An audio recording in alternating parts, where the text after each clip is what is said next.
सबको नमस्कार। आज इस हॉल में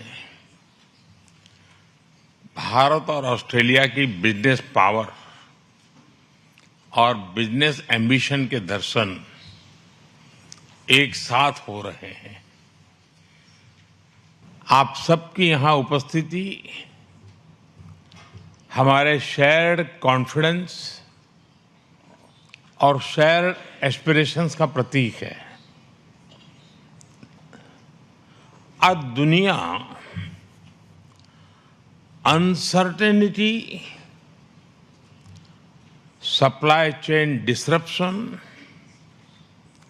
और एनर्जी क्राइसिस के दौर से गुजर रही है। ऐसे समय में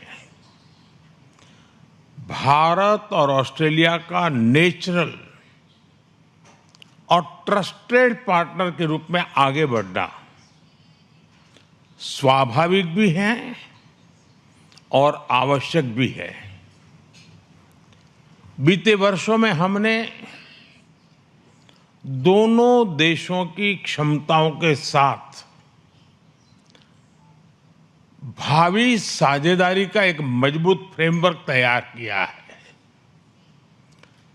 साल 2022 में रिकॉर्ड समय में किए गए एक्टा समझौते से हमारी आर्थिक साझेदारी और सशक्त हुई है। इसके लागू होने के बाद भारत से ऑस्ट्रेलिया को एक्सपोर्ट डबल हुआ है और दोनों देशों के बिजनेसेस को नए मार्केट एक्सेस इसका लाभ मिला है। लेकिन हम यहीं नहीं रुके रहे।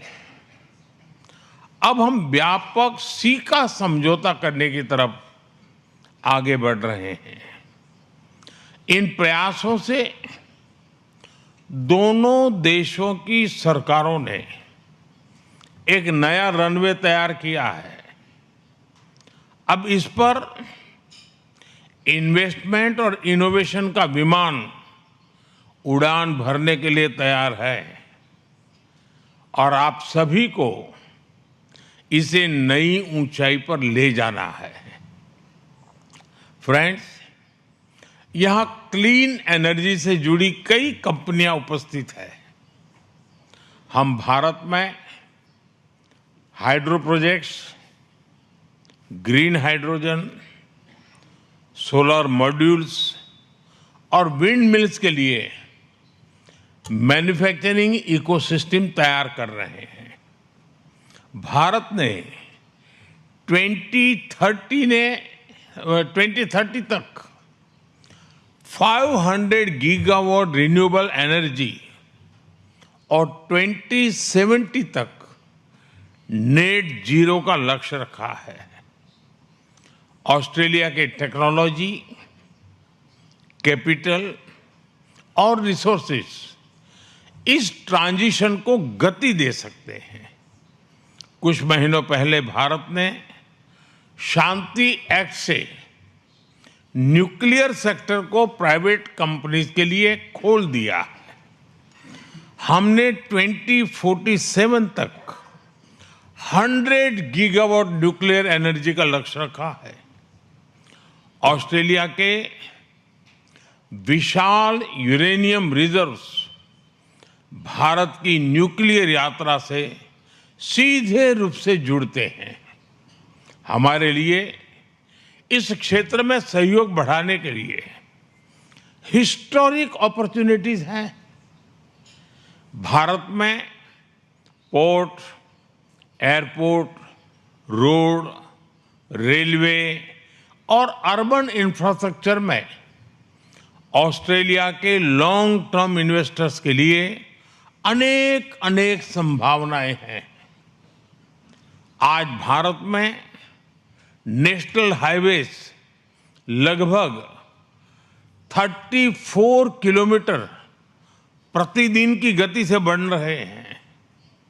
हर दिन 8 किलोमीटर से अधिक रेलवे ट्रैक्स लगाए जा रहे हैं, यह स्केल, स्पीड और स्टेबिलिटी तीनों का संगम है। स्टील सेक्टर में हम पहले से मजबूत सहयोगी रहे हैं। भारत आज दुनिया का दूसरा सबसे बड़ा क्रूड स्टील प्रोड्यूसर है। हम मिलकर low carbon aluminium, green iron और क्लीन मैन्युफैक्चरिंग पर काम कर सकते हैं। एआई मिशन, क्वांटम मिशन और सेमीकंडक्टर प्रोग्राम के अंतर्गत भारत सरकार ने $10 बिलियन से ज्यादा का सपोर्ट दिया है। हम data centre, AI, quantum, semiconductor और डिजिटल पब्लिक इंफ्रास्ट्रक्चर के क्षेत्र में मिलकर ग्लोबल सॉल्यूशंस तैयार कर सकते हैं। ऑस्ट्रेलिया के पेंशन फंड्स आज $4 ट्रिलियन से अधिक एसेट्स मैनेज करते हैं। भारत में पेंशन की बचत को एक पवित्र अमानत माना जाता है। हम इसे केवल कैपिटल नहीं, करोड़ों करोड़ों परिवारों का ट्रस्ट मानते हैं। भारत आपके फंड्स को सेफ, स्टेबल और सस्टेनेबल ग्रोथ का अवसर देता है। हमारा प्रयास रहेगा कि आपका ट्रस्ट भी बढ़े और आपका कैपिटल भी बढ़े। एजुकेशन और स्किल्स में दोनों देशों के बीच नेचुरल सिनर्जी है। डिकिन यूनिवर्सिटी और वुलंगडोंग यूनिवर्सिटी ने गिफ्ट सिटी में कैंपस खोलकर एक नया अध्याय शुरू किया है। यह भारत के प्रति उनके कॉन्फिडेंस का प्रतिबिंब है। हमारा साझा लक्ष्य होना चाहिए कि हम स्टूडेंट मोबिलिटी को टैलेंट पार्टनरशिप में बदले। फ्रेंड, इन सभी क्षेत्रों में आगे बढ़ने के लिए हमें एक और महत्वपूर्ण आयाम पर ध्यान देना होगा।